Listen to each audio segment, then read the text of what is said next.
was synchronized cheering. Same time. Virtual cheers. Duh. Okay, distracted driving is the #1 killer among American teenagers. Alcohol-related accidents among teens have dropped, but teenage traffic fatalities have remained unchanged because distracted driving is on the rise. This information was provided by studies conducted by State Farm Insurance Company and NHTSA. Texting and driving is a major problem that has wreaked havoc on millions of people all over the world. Most of us are guilty of using our phones while behind the wheel, but I hope after this persuasive speech, your view on the subject matter will be changed forever.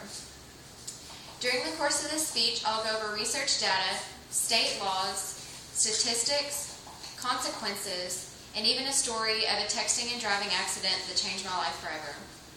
Cell phones for most people today are a necessity. People take their cell phones everywhere they go.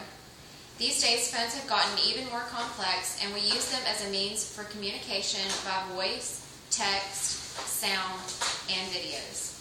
Cell phones are considered such a necessity, and the issue has risen regarding the use of cell phones while driving. Today, texting and driving is actually being compared to the severity of drinking and driving. Unlike talking to someone else in the car, speaking on a cell phone demands much greater continuous attention. Driving is a cognitive task, and so is texting. Since texting requires visual, manual, and cognitive attention from the driver, it is by far the most alarming distraction. Sending or receiving text messages takes a driver's eyes from the road for an average of 4.6 seconds, the equivalent at 55 miles per hour of driving the length of an entire football field blinded. No text is worth risking your life or the lives of those around you. Everyone is at risk as long as there are distracted drivers on the road. 32% of teens who drive while texting don't think anything bad will happen to them. This information was received in a survey conducted by AAA and published in a 2010 edition of 17 magazine. Being young, pretty, successful, and healthy with a bright future does not make you invincible.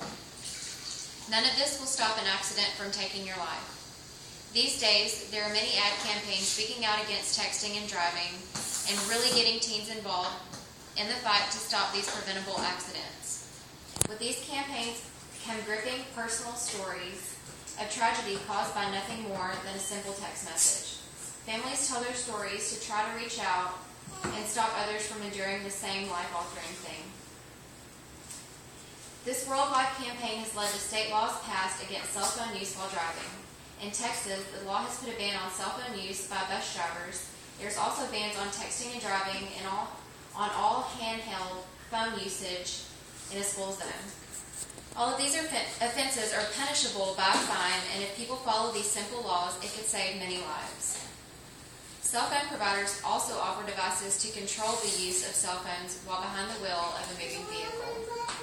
There are many prevention methods, but not everyone will follow them. Death by a texting and driving accident is 100% preventable, yet it still happens every day. I'd like to share a texting and driving accident that has affected my life and changed me forever. Life can be taken in an instant. Death doesn't see age, beauty, family, friends, or ambitions, but sometimes death is preventable. The death of one of my good friends was 100% preventable. In the early hours of September 14, 2010, my 20-year-old friend Karina Bundy took her final breath following an accident caused by texting and driving. On a mail route with her fiancé, they were traveling from Tyler, Texas to College Station, Texas. They dropped their son off at his great-grandparents' home and headed off on a journey Karina would never return from. In Buffalo, Texas, there's a roadside cross with an angel on it that marks where the accident occurred. A grim reminder of what texting and driving caused. One news report stated a young, beautiful mom with a full life ahead of her, robbed of her future. An innocent little boy robbed of a mother in his life. Parents robbed of their daughter, and friends and family robbed of a beautiful soul. If it weren't for a cell phone, her fiancé would have never hit the stalled 18-wheeler, causing the injuries that took her life.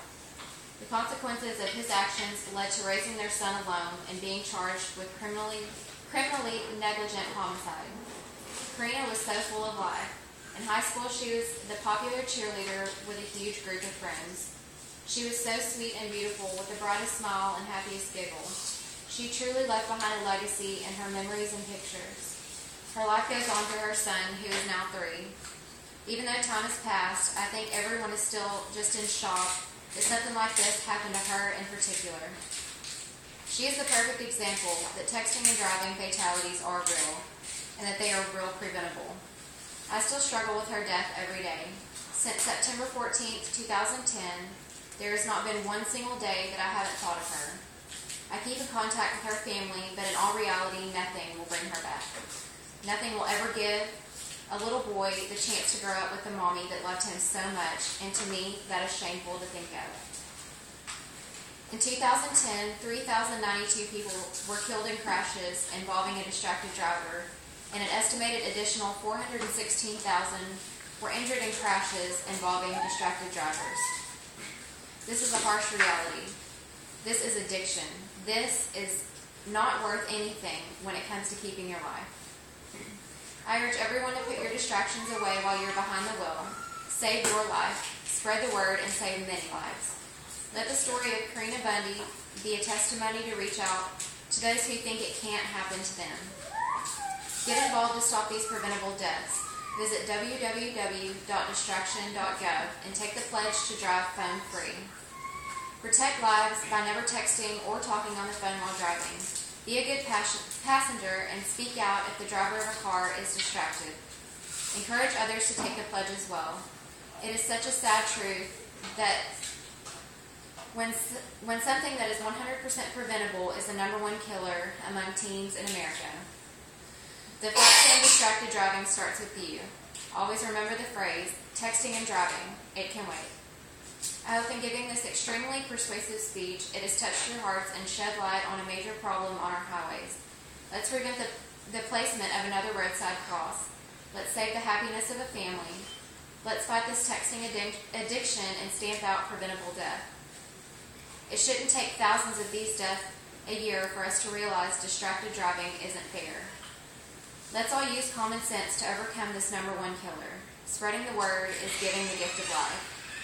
No text message will ever come close to the value of your life or the lives of those around you.